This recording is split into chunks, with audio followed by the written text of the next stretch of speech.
कल्कि अवतार भगवान विष्णु के 10 अवतारों में से भगवान कल्कि 10वें और अंतिम अवतार है। भगवान विष्णु के 10 अवतारों में से 9 अवतारों का जन्म हो चुका है, जबकि कल्कि का अवतार लेना अभी शेष है।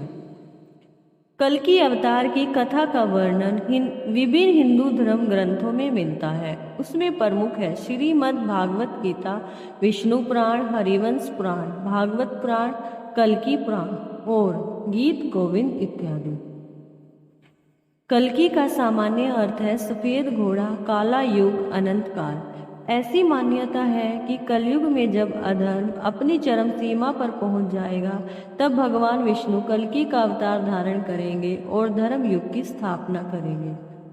शास्त्रों में ऐसी मान्यता है कि जब भगवान कल्कि देवदत्त नाम के घोड़े पर आरूढ़ होकर अपनी चमचमाती तलवार के द्वारा दुष्टों का संहार करेंगे, तब कलयुग की समाप्ति होगी और सतयुग का आरंभ होगा। विदित हो कि भगवान श्री कृष्ण के वैकुंठ जाने के बाद कलयुग की शुरुआत हुई थी।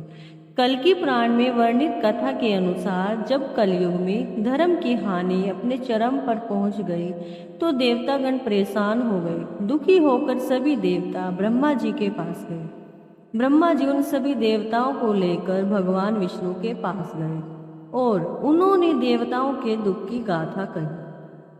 उनके दुख को सुनकर भगवान विष्णु ने कहा कि मैं संबल ग्राम में विष्णु यश के यहाँ उनकी पत्नी सुमति के गर्भ से उत्पन्न होऊंगा। मेरी प्रिया लक्ष्मी सिंहल द्वीप के महाराज बृहदत्त की रानी कौमुदी के गर्भ से उत्पन्न होगी। उसका नाम पद्मा होगा। मरु और देवापी नामक 2 राजाओं को भी पृथ्वी पर उत्पन्न करूंगा। कल्कि पुराण में वर्णित घटनाएं अभी घटित नहीं हुई हैं, बल्कि यह कलयुग और सतयुग के संधि काल में घटित होगी। लेकिन कल्कि अवतार की कथा का वर्णन इस रूप में किया गया है जैसे यह घटित हो चुका है।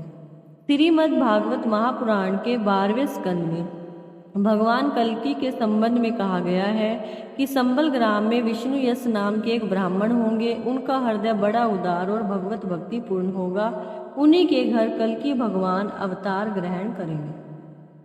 पौराणिक मान्यता के अनुसार कलयुग की कुल अवधि 4,32,000 वर्ष की है। अभी कलयुग अपने प्रथम चरण में ही है। अभी लगभग 5,000 वर्ष की ही अवधि व्यतीत हुई है। शास्त्रों के अनुसार सावन मास के शुक्ल पक्ष की षष्ठी तिथि को भगवान विष्णु का कल्कि अवतार होगा। इस कारण इस तिथि को कल्कि जयंती के रूप में मनाया जाता है।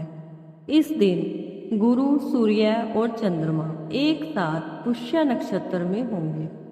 भगवान कल्कि 64 कलाओं से पूर्ण होंगे। इस प्रकार वे निष्कलंक अवतार होंगे। इस कारण उन्हें भगवान श्री विष्णु के निष्कलंक अवतार के रूप में भी जाना जाएगा। कल्कि पुराण में वर्णित है कि भगवान कल्कि के अवतार धारण करने से पहले ही इनके 3 भाई उत्पन्न हो चुके हैं, जिनके नाम कवि, प्राग और सुमंत्रक हैं।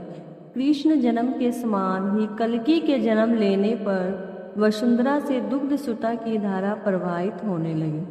संबल ग्राम के सभी दुख दूर हो गए। जन्म के समय भगवान कल्कि 4 भुजाधारी रूप में थे, लेकिन ब्रह्मा जी के संदेश को प्राप्त कर मनुष्य रूप में आ गए। प्रभु की माया से मोहित हुए माता पिता ने समझा कि भ्रम से ही हमने अपने पुत्र की 4 भुजा देखी है।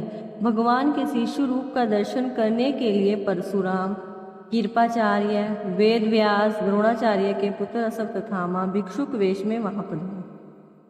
भगवान कल्कि को वेद, ब्राह्मण एवं अन्य धर्म ग्रंथों की आरंभिक शिक्षा घर पर ही उनके पिता द्वारा दी गई। उपनयन संस्कार के पश्चात भगवान कल्कि शिक्षा ग्रहण करने के लिए महेंद्र पर्वत पर स्थित भगवान विष्णु के 6ठे अवतार परशुराम के आश्रम पर गए। वहां भगवान परशुराम ने अपना परिचय देते हुए कहा, मैं भृगु वंश में उत्पन्न महर्षि जमदग्नि का पुत्र, वेद वेदांग के तत्व को जानने वाला धनुर्विद्या विशारद परशुराम हूँ। परशुराम जी से वेद की शिक्षा प्राप्त करने के बाद भगवान कल्कि ने धनुर्वेद और गंधर्व वेद की भी शिक्षा ली। जब भगवान कल्कि ने 64 कलाओं और संपूर्ण धनुर्वेद का ज्ञान प्राप्त कर लिया, तब उन्होंने अपने गुरु परशुराम से कहा, आप वह दक्षिणा बताने की कृपा करें जिससे आप संतुष्ट हो सकेंगे। इस पर भगवान परशुराम ने कहा, आप वह दक्षिणा बताने की कृपा करें जिससे आप संतुष्ट हो सकेंगे। इस पर भगवान परशुराम ने कहा, कली काल का नाश करने के लिए भगवान विष्णु ने जो अवतार धारण किया है वह आप ही हैं। जब आप दिग्विजय द्वारा धर्मविहीन और कलिप्रिय राजाओं और बौद्धों का संहार कर मरु और देवापी को प्रतिष्ठित करेंगे, तब आपका यह साधु कृत्य ही मुझको संतुष्ट करने वाली दक्षिणा होगी। भगवान परशुराम से निर्देश प्राप्त कर कल्कि ने दिव्य शस्त्र की प्राप्ति के लिए भगवान शिव की आराधना शुरू की।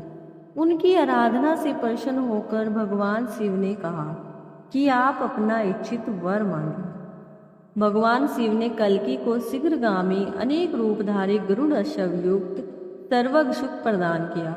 शिव जी ने कलिक को रतन सरु नामक अत्यंत चमकती और अत्यंत भारी पृथ्वी के भार को संभालने वाली तलवार प्रदान की। शिव जी से अश्व सुख कवच और वरदान पाकर कल्कि संबल ग्राम में अपने घर लौटे। फिर कल्कि भगवान ने विशाख यूप राजा से भेंट की। तब उन्होंने अपने धर्म आख्यान द्वारा राजा की अधर्म युक्त आशंकाओं का निराकरण किया।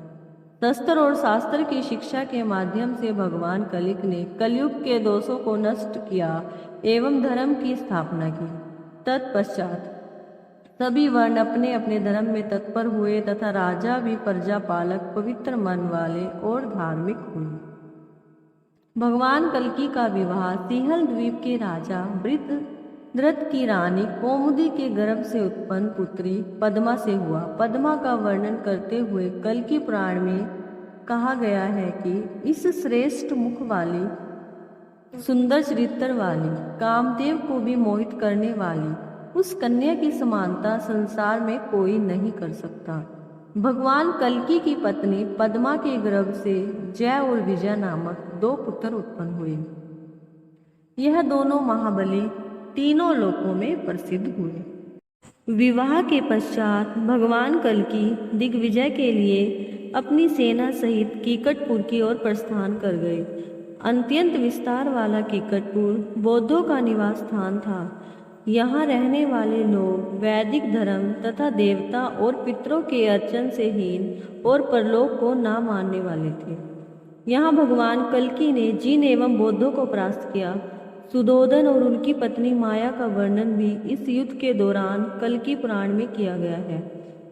यहाँ उन्होंने बौद्धों को पुनः वैदिक धर्म में दीक्षित कर मुक्ति प्रदान की।